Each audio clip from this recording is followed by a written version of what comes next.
Welcome to Bryer's Music Showcase. I'm Bryer and welcome back to another video. So like I said in a previous video, I'm kinda in a sentimental mood this month. So I decided to kinda go back to an old video I did, and this video dates back to over a year ago. So the video in question is bands/artists where you own every studio album. I mean, just look at it. I mean, that was back before I knew what good lighting looked like. I mean, I've come so far from that. But regardless, I always kind of like that topic, talking about bands and artists where you own every studio album by. And of course, I'm just talking about studio albums. I'm not talking about EPs, live albums, compilations, none of that. Just the main studio catalog. So I decided to kind of go back and kind of see what has changed since then, and clearly we have a lot to get through. So I have a lot more bands/artists where I have gotten the whole catalog, and I kind of want to share just what has changed. So I'm not going to go into detail what was in the original video. I'll actually leave a link to the original video in the description so you can check it out, just to see how much has changed with it, since this video came out. So again, this should be interesting. So in the comments below, let me know bands/artists where you own every studio album by. And if you like this, please give it a like, subscribe if you are new, and let's get started.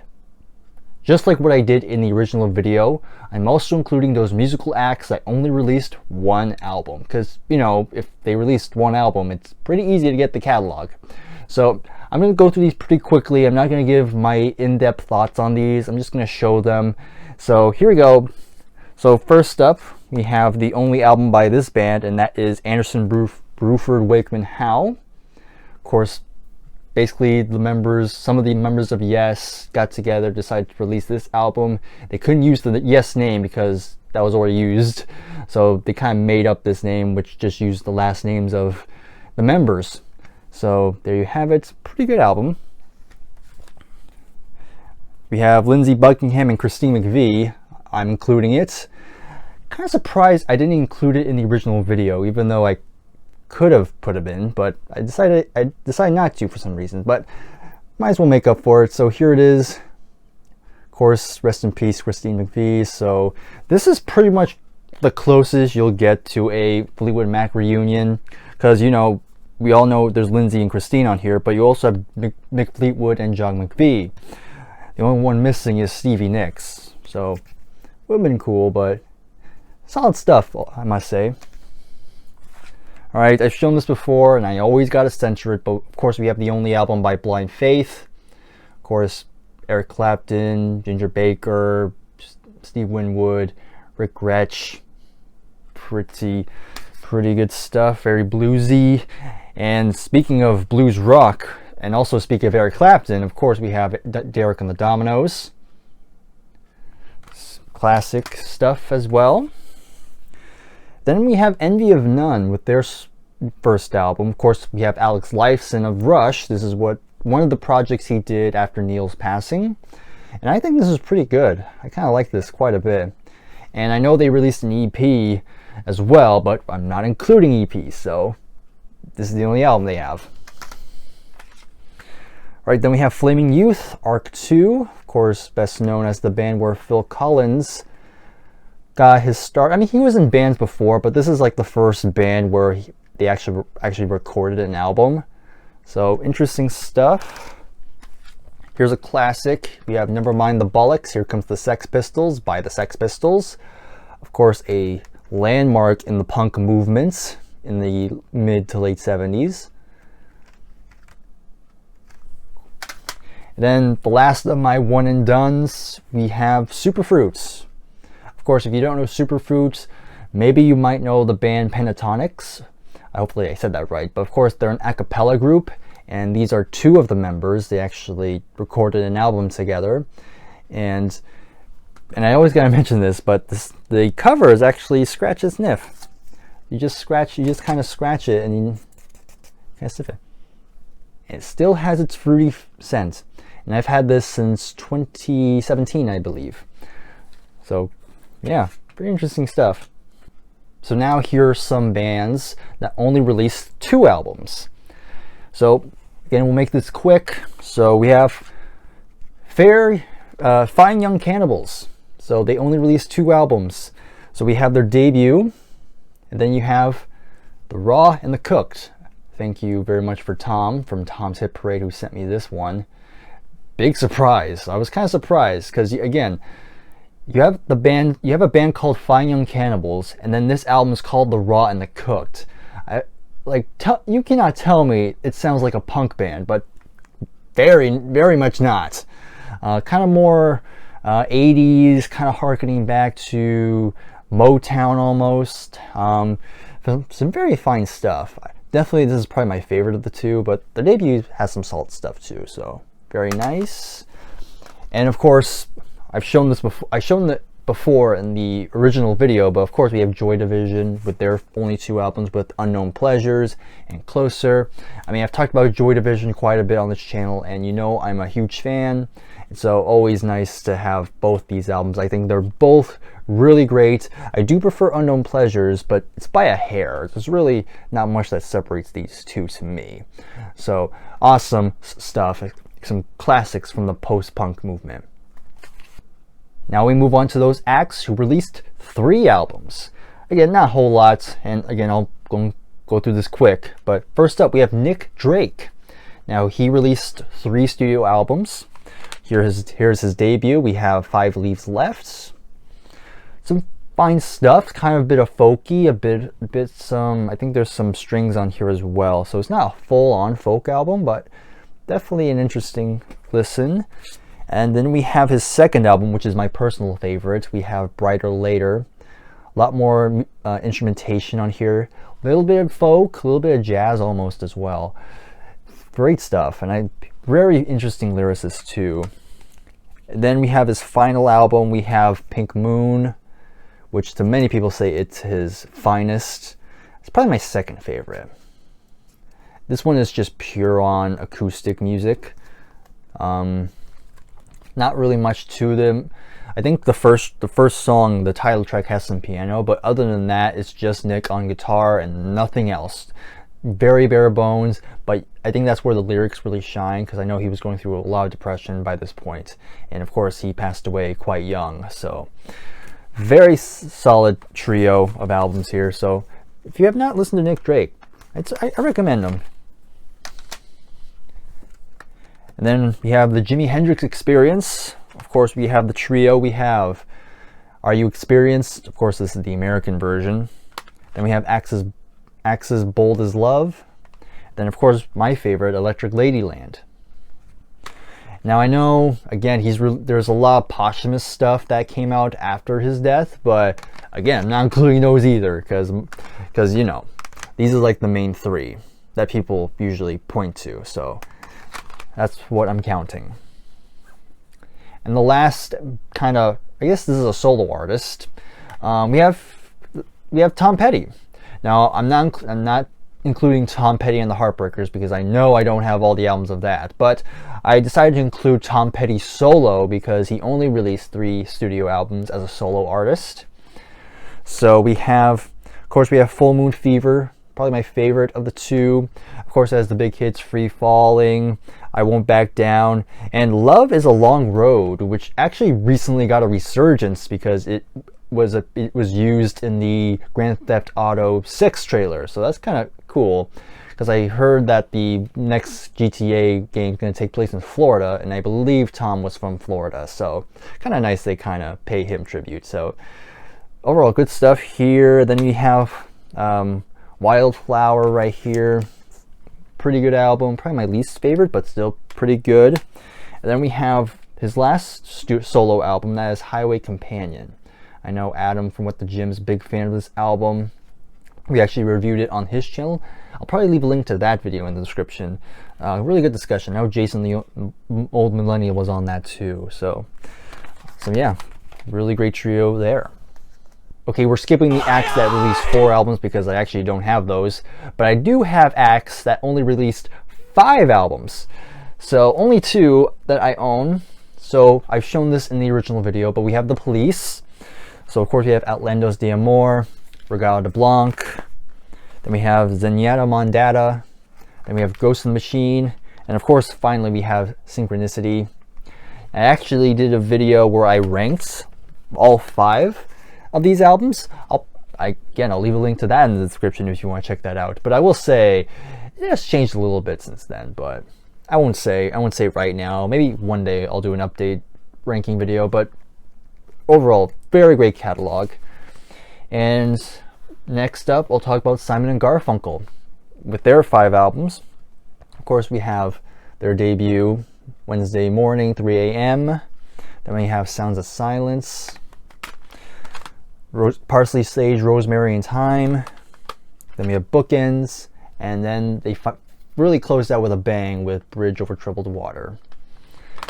Now let's move on to this 7 album catalog, and only 2 bands in this category. First up, we have Creedence Clearwater Revival. So of course we have the debut. Then we have Bayou Country, Green River, Willie and the Poor Boys, Cosmo's Factory, Pendulum, and then you got Mardi Gras. Anyhow, so that's CCR. And the other band in this category is Eagles. So we have their debut. Then we have Desperado, On the Border, One of These Nights, Hotel California. Of course, we got the big one. The Long Run. Got ahead of myself. And then we have Long Road Out of Eden. Here's a solo artist who released 8 albums. So that is Phil Collins. Of course, I have his debut. Of course, this is the 2016 remaster, with, of course, with the updated cover arts. Okay, then we have Hello, I Must Be Going. No Jacket Required. But Seriously. Both Sides. Dance in the Light. Testify. Then we have Going Back. Next, we have 2 acts who released 9 studio albums. We're starting off with my beloved Kate Bush. Of course, I did a ranking video on her albums earlier this year. One of my favorite videos I've ever done, period. So we have her debut, The Kicking Side, with this very misleading album cover. Then we have, Lionheart, Never Forever, The Dreaming, my favorite still, Hounds of Love, Sensual World, The Red Shoes, Ariel. Then we have 50 Words for Snow. And then we have Steely Dan. We have Can't Buy a Thrill, Countdown to Ecstasy, Pretzel Logic, Katie Lied, my favorite, The Royal Scam. We actually did a review on this album on Scott's channel, SoundLab Studios. Great review. Asia, Gaucho. Then we have the 2 2000s albums. We have Two Against Nature, and then we have Everything Must Go. Now here is a band that released 12 studio albums, and that is the Byrds. So the Byrds, the reason why I have all the Byrds albums is because, me and Nick did that series where we reviewed every Byrds album. I'll leave a link to that playlist in the description so you can watch that whole series if you're interested. And guess because of that, that kind of motivated me to get the whole catalog. So of course we have the debut, Mr. Tambourine Man. Then we have Turn, Turn, Turn. Fifth Dimension, Younger Than Yesterday. And then we have Notorious Byrd Brothers, which these two often compete, which one's my favorite. It kind of flip-flops, honestly. Okay, and then I have this little 5-in-1 box set, which has 5 studio albums in. So we have, they're not in order, but of course we have Sweetheart of the Rodeo, which they switched to more country rock sound. And then we have Mr. Bird, Dr. Birds and Mr. Hyde. Now the next album is Untitled, but for some reason this does not include it, so I had to buy it separately, but here it is. Here's Untitled. Solid album, by the way. Then you have Ballad of Easy Rider. Really underrated album, I think. Then you have two of their worst albums, in my opinion. We have Bird Maniacs, and then we have Farther Along. But luckily, they were able to kind of close out on a solid note with the Reunion album that came out in 1973. Again, kind of a mixed bag catalog, but the stuff that's great is really great. We're going to skip 14 for now. We'll save that one for last. Let's go on to a band that released 15 studio albums, and that is Genesis. So we have their debut from Genesis to Revelation. Decent first album, of course, very different from what we know from them, more psychedelic pop. Then we have Trespass, definitely a step in the right direction. And then by the time you get to Nursery Crime, you have the classic lineup with, of course, Peter Gabriel, Mike Rutherford, Tony Banks, Steve Hackett, and Phil Collins. Then you have my favorite still, Foxtrot, got on record two of them, technically. Then we have Selling England by the Pound. The Lamb Lies Down on Broadway. Then you have Trick of the Tail. Then you have Wind and Wuthering. And then there were three: Duke, Abacab, the self-titled album, or Shapes, if you will, Invisible Touch, We Can't Dance, and then finally you got Calling All Stations. Nearly done. Here's a band that released 19 studio albums, and that is Rush. I also did a ranking video on them. Here's the debut, Fly By Night, Crest of Steel, underrated album by the way. Then you have the big one, 2112, Farewell to Kings, Hemispheres, Permanent Waves. Now we're moving into the 80s. Moving Pictures, now this is definitely a big one. Signals by Rush. Well, you know it's by Rush. Grace Under Pressure. Power Windows. Hold Your Fire. Presto, still my least favorite personally. Roll the Bones. Counterparts. Test for Echo. Vapor Trails. Snakes and Arrows. And then finally, closing out on a solid note, we have Clockwork Angels. Okay, I saved the best one for last. And some of you might already know what's coming. Of course it's Queen. Of course we got the debut. Then we have Queen 2, Sheer Heart Attack, Night at the Opera, A Day at the Races, News of the World, Jazz, The Game, and we're just gonna skip Flash Gordon. Hot Space, The Game, no, not The Game, The Works, A Kind of Magic, The Miracle, and then Innuendo, and Made in Heaven.